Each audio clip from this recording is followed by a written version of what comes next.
Et bonjour, bonjour les amis, j'espère que vous allez bien et que vous avez passé une bonne semaine. Sinon, ce matin, j'ai été juste, on va dire, encouragé de juste partager quelque chose avec vous lors de mon temps d'étude et de méditation dans la parole. Il y a quelque chose qui m'a vraiment frappé aujourd'hui. Au fait, si vous voulez, donc j'étais en train de penser sur depuis le temps que j'ai rencontré Dieu, depuis le temps que je me suis dédié à Dieu, c'est-à-dire que Dieu s'est révélé à moi. Et quelles étaient les choses importantes dans ma marche avec Dieu, dans ma progression avec Dieu. Vous savez, des fois, malheureusement, certainement, moi, j'ai dû le faire aussi lorsque je partageais la parole de Dieu et de dire, voilà ce que nous devrions faire, sous-entend que ce sont juste des devoirs, des obligations, mais au lieu de penser d'une autre manière. J'aimerais vous partager juste sur l'importance de votre temps avec Dieu. Vous savez, lorsque j'ai rencontré le Seigneur, il est venu me rencontrer, il est venu me chercher là où j'étais. J'étais dans un moment critique, un moment très compliqué de ma vie. Certainement, je remercie Dieu pour ma famille et les amis, des gens que peut-être je ne suis même pas conscient, qui ont dû prier pour moi, ceux qui sont investis, qui m'ont ramené à l'église pour que je puisse entendre l'évangile. Je vais vous dire, j'étais dans un moment vraiment compliqué. Vous savez, lorsque l'être humain arrive à un moment dans sa vie où il a plus d'espoir, plus le goût de vivre, vraiment, j'avais l'impression que le monde autour de moi s'écroulait. Alors, si vous êtes dans cette place, j'aimerais vous dire que vous êtes sur la bonne fréquence. Parce que lorsque vraiment le Seigneur Jésus est venu se révéler dans ma vie, il a changé ma vie. C'est vrai que je ne suis pas encore là où il veut que je sois, mais certainement là où il m'a pris, où je suis aujourd'hui, à l'instant que je suis en train de vous parler, en 2020, j'aimerais vous dire que ma vie, elle est jamais la même. Moi qui avais plus le goût de vivre, moi qui avais plus l'espoir, à vrai dire, je savais même pas si un jour j'allais pouvoir être capable de pouvoir avoir une famille, de fonder une famille, avoir des enfants. Et je rends grâce à Dieu que dans son grand amour, il m'a aimé. Il a eu compassion de moi, que malgré que tout ce que j'ai pu faire, tout le mal que j'ai pu commettre, il a eu compassion de moi et il s'est révélé à moi. Et je rends grâce à Dieu pour tous ces gens qui ont prié pour moi. Je rends grâce à Dieu pour tous ces gens qui m'ont accompagné lors de mon cheminement pour que je puisse rencontrer ce Dieu si merveilleux, si puissant. Et vous savez ce que c'est vrai que je parle de ma rencontre, mais j'aimerais vous dire, c'est tous les jours, je n'y manque pas. Tous les jours, je remercie Dieu qu'il est rentré dans ma vie. Tous les jours, je remercie Dieu qu'il s'est révélé à moi, parce qu'il a vraiment changé ma vie, mes bien-aimés. Mais s'il y a une chose que j'ai appris d'or et déjà depuis le début, c'est le temps que j'avais avec lui. Vous savez, souvent, je parle de beaucoup de choses aujourd'hui. J'ai l'impression qu'aujourd'hui, lorsque nous vivons dans cette ère du 21e siècle, l'Église a perdu un peu ses saveurs de ces choses prioritaires, ou devrais-je dire importantes, euh, pas dans le sens de remplir notre activité religieuse ou quoi que ce soit, mais dans le sens de trouver ce temps et passer du temps avec notre Dieu. Vous savez, j'oublierai jamais qu'à chaque fois depuis que le moment que Dieu s'est révélé à moi, il est venu me chercher là où j'étais. Il m'a guéri de mon cœur brisé. Il m'a redonné goût à la vie. Il m'a donné de l'espoir. Il m'a donné de l'espérance. Gloire à Dieu. Aujourd'hui, je peux lever mes mains vers le ciel et dire merci. Merci Jésus. Qu'aujourd'hui, il m'a redonné goût à la vie. Aujourd'hui, il m'a donné une épouse. Aujourd'hui, il m'a donné une famille. Aujourd'hui, il m'a donné des enfants si merveilleux. Aujourd'hui, il m'a donné tant de choses. Mais s'il y a qu'une chose que des fois nous ne devrions pas oublier, c'est ce temps que nous devrions avoir, ce temps de cœur à cœur avec Dieu. C'est trop de fois, lorsque nous entendons que le titre de la prière est mentionné, nous avons trop cette idée préconçue de penser que c'est une obligation. Loin de là, bien-aimé. La prière est tout simplement un moyen pour lequel que tu développes ta relation et ton intimité avec Dieu. Je répète, ton temps dans la prière est tout simplement un moyen pour développer ta relation et ton intimité avec Dieu. Alors j'aimerais vraiment t'encourager. Peut-être en ce moment que tu es en train de m'écouter, tu as beaucoup de soucis, beaucoup de choses à gérer, beaucoup de défis, beaucoup de problèmes, mais peu importe, laisse-moi te dire, oublie tout ça. Juste prends un temps, va dans sa présence. Passe du temps avec lui parce que j'aimerais te dire, ce même Dieu, ce qu'il a fait de moi aujourd'hui, moi un homme qui était en train de tout bousiller, moi un homme qui était en train de tout détruire, moi qui n'avais plus d'espoir, moi qui n'avais plus d'espérance, plus même le goût de vivre. J'aimerais te dire, on ne peut pas être pire que pire d'avoir cette notion dans la pensée et de dire j'ai plus envie de vivre. Mais j'aimerais vous dire, tout comme Jésus l'a fait pour moi, il le fera pour toi aussi.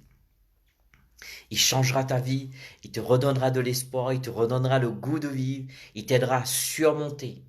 Et je suis en train de te dire, juste parce que tu deviens enfant de Dieu, ça ne veut pas dire que tu es exclu des défis, exclu des problèmes, exclu des attaques. Bien au contraire, puisque tu es enfant de Dieu, tu vas faire face à encore plus de défis.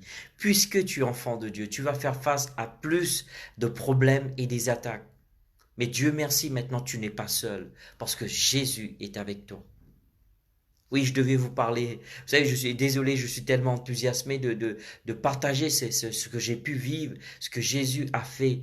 Et jusqu'à la fin de ma vie, je dis au Seigneur, jamais que tu m'empêches d'être reconnaissant à ton égard. Jamais tu m'empêches d'oublier ce que tu as fait dans ma vie, parce que c'est tellement important. Ne devrions jamais oublier cela, d'où nous étions et où nous sommes aujourd'hui. En tout cas, concernant l'importance de passer du temps avec Dieu, comme je vous le dis, cela vous aide à développer, pardon, votre relation et votre intimité avec Dieu. Vous savez, quand je constate aujourd'hui, quand on parle de la prière, vous savez, quand vous regardez dans des églises, c'est l'une des réunions qui est le moins assistée. Vous allez faire une réunion d'enseignement sur le leadership, l'église va être remplie. Vous allez faire un enseignement sur un temps prophétique, tout le monde veut recevoir une parole de la part du prophète, du grand prophète. Encore une fois, je ne suis pas en train de dénigrer ces grands hommes, ces grandes femmes de Dieu que Dieu a oint dans ces derniers temps pour donner des paroles. Mais j'aimerais vous dire, tu peux avoir une parole de la part de ton Dieu si seulement tu prends le temps pour l'écouter, si seulement tu prends le temps pour passer du temps avec lui. Tout comme des fois ça peut m'arriver, même moi, j'ai pas honte à le dire, je suis à la maison, je suis en train de parler, il y a ma femme ou mes enfants et sont en train de me parler, puisque ma pensée elle est ailleurs, j'arrive pas à entendre. Pourtant, ma femme est en train de me parler, pourtant mes enfants sont en train de me parler, je l'ai pas entendu. Et c'est pareil pour nous aussi. Dieu est toujours en train de parler. Dieu est toujours en train de vouloir nous communiquer quelque chose. Puisque nous sommes distraits, nous sommes ailleurs, nous ne pouvons pas l'écouter. Alors bien aimé, nous arrivons, c'est vrai que nous sommes dans le début de ce week-end. J'aimerais juste que tu consacres du temps. Même cette semaine, vous savez, je suis dans mon travail, il y avait tellement de travail que j'ai dû ramener du travail à la maison. J'avais tellement de choses à faire. Et puisque nous sommes dans un temps particulier, dans un temps de jeûne de Daniel de 21 jours, et il y avait l'intercession, ça m'a effleuré l'esprit de dire oui, mais t'es fatigué, ils comprendront. Je dis non, non, non, si je peux payer le prix pour mon travail, combien à plus forte raison je dois payer le prix pour mon Dieu. Alors j'aimerais t'encourager avec cette pensée, bien-aimé. Passe du temps avec ton Dieu. Mets du temps de côté. Tu sais, pour moi, il y en a trois choses qui nous distraient, qui nous déstabilisent, qui nous aident pas. Premièrement, le manque de temps. Des fois, beaucoup disent, oui, j'ai pas le temps. Fais le temps. Comment tu peux dire que tu as le temps d'écouter une musique, tu as le temps de regarder la télé, tu as le temps de regarder les infos, tu n'as pas le temps pour prier? Deuxièmement, c'est des pensées baladeuses. Tu sais, tu dois te préparer lorsque tu prends un temps avec Dieu. Des fois, tes pensées sont discrètes. Comme je l'ai montré, la dernière fois, je le disais à mon fils. Je dis, mon fils, tu sais, quand je trouve que je suis trop discret lorsque je commence à prier, je parle à mon âme. Comme l'auteur des psaumes dans le psaume 42. Il disait, mon âme, pourquoi étais-tu abattu? Parlez à votre pensée. Dites, calme-toi. Maintenant, c'est le temps de prier. Et troisième chose, des fois, il y a les distractions, les bruits. Trouvez un temps, un coin tranquille. Mettez-vous dans la chambre. Moi, lorsque nous avons eu notre premier bébé, j'avais une chambre pour faire un lieu de prière que j'appelais mon lieu secret. Et lorsque nous avons une fille, nous avons dû réorganiser notre deuxième enfant. Mais je consacrais toujours un lieu pour prier, pour rencontrer Dieu. Mais vraiment, ne laisse pas ces distractions, c'est-à-dire le manque de temps, des pensées baladeuses et des bruits autour de toi te distraire. Discipline-toi. Commence à te discipliner pour passer du temps. Cela doit être important que tu puisses aller écouter ton Créateur, ton Père, ton Dieu qui a tellement de choses à te dire. Prends du temps, va l'écouter. Prends du temps, va passer du temps avec lui. Parce que ton temps avec lui, je te le dis, je ne peux pas. Écoutez, si je devrais vous parler, vous savez, je pourrais vous parler pendant des heures et des heures, bien aimé. Moi, je me rappelle lorsque je venais d'être sauvé, j'avais jamais entendu parler de ce qu'il y avait, si la délivrance existait. Jamais entendu parler de tout ça. Mais je me rappelle la veille, vous savez, je proviens d'une religion qui est la religion tamoule. Vous savez, on était vraiment une famille vraiment qui était dédiée, qui jeûnait. Mon père, il pouvait prendre la place du prêtre si vous voulez bien. Mais lorsque j'ai rencontré Jésus, il s'avérait qu'à un moment, je dormais. La veille, j'ai fait un rêve. Et je rêvais, tous ces idoles étaient en train de venir me terroriser. Et ils étaient en train de me dire, on va te tuer. Et là, j'ai pris peur, je me suis réveillé. Waouh, il était au milieu de la nuit, j'avais transpiré, je vais vous dire, c'était réel, c'était tangible. Et lorsque je me suis réveillé, lorsque j'ai commencé vraiment à prendre ce temps avec Dieu, et lorsque j'ai commencé à prier, vous savez, depuis que j'ai rencontré Dieu, je me suis toujours mis cela important, de mettre du temps de côté pour passer du temps avec Dieu. Et lorsque j'étais dans mon temps de prière, c'est juste pour vous, je vous partage ceci pour que cela vous inspire, vous encourage. C'est pas pour me flatter, parce que de toutes les manières, je vais vous témoigner, c'est pas moi, c'est le Saint-Esprit qui m'a guidé. Et Dieu savait déjà ce qui m'arrivait. Dieu savait déjà que l'ennemi était en train de me terroriser au travers de mes rêves. Et là, le Saint-Esprit me dit, Sam, ce que tu fais, assieds-toi, mets tes mains sur ta tête. Et là, j'ai exactement fait ce que le Saint-Esprit me disait. Mais je vais vous dire, comment j'aurais pu entendre que le Saint-Esprit me dise de faire ce que je devrais faire si j'aurais pas pris ce temps dans la prière? Et là, j'ai mis mes deux mains sur ma tête. Et là, il me dit, je veux que tu renies chacun de ces idoles un par un. Et là, j'ai commencé. Et à ma grande surprise, ce qui se passait, bien aimé, c'est que lorsque j'ai commencé à renier ces idoles un par un, j'ai commencé à sentir un poids qui s'élevait de plus en plus. De plus en plus, je me sentais de plus en plus léger, léger, léger. Je vous partage ceci parce que des fois, c'est vrai qu'on vit des choses avec Dieu et on ne le partage pas assez pour que les autres puissent, ceux qui luttent, peut-être toi qui m'écoutes, peut-être pas tout de suite que tu m'écoutes maintenant, peut-être tu vas m'écouter prochainement dans ces vidéos. Merci pour vos commentaires, en tout cas, merci de partager pour que quelqu'un puisse être béni.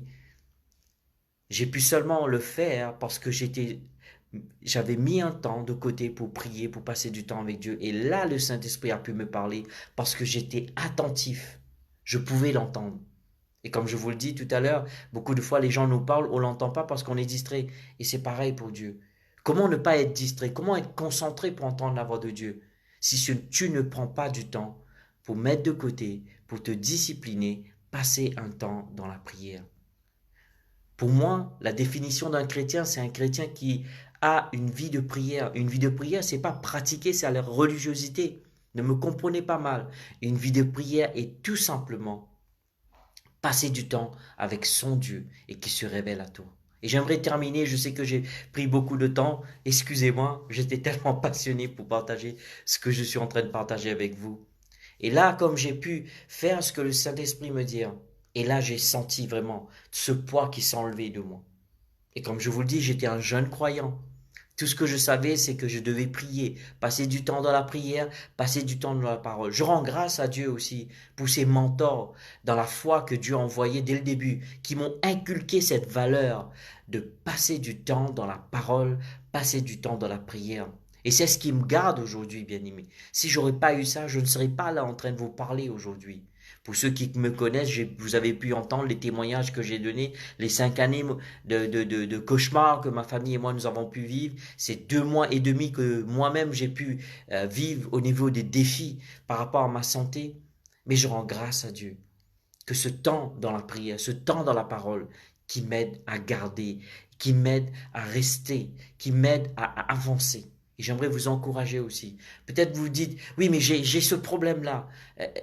Laissez-moi vous dire, je ne savais pas quoi faire parce que je venais d'être né de nouveau. J'avais jamais entendu parler de la délivrance. J'avais jamais entendu parler de ces choses-là. Mais le Saint-Esprit me l'a révélé. Alors s'il a pu le faire pour moi, il peut le faire pour toi aussi. Peut-être toi qui as un problème spécifique, tu cherches des solutions. Peut-être la meilleure de tes solutions, c'est d'aller dans sa présence et laisser lui te donner la sortie, la porte de sortie. Parce que Dieu a la solution pour chaque problème. Bien aimé, en tout cas, je vous remercie pour votre attention, je vous remercie pour vos commentaires, je vous remercie surtout pour votre temps. J'espère que ce que j'ai partagé avec vous, ça vous inspire à passer du temps de qualité avec Dieu. Parce que peu importe ce que vous vivez, est capable de vous donner un mot, une parole qui peut changer votre vie et qui pourra faire la différence. En tout cas, je vous remercie beaucoup. Je vous souhaite un très très bon week-end. Que Dieu vous bénisse et je vous dis à très bientôt. Bye bye.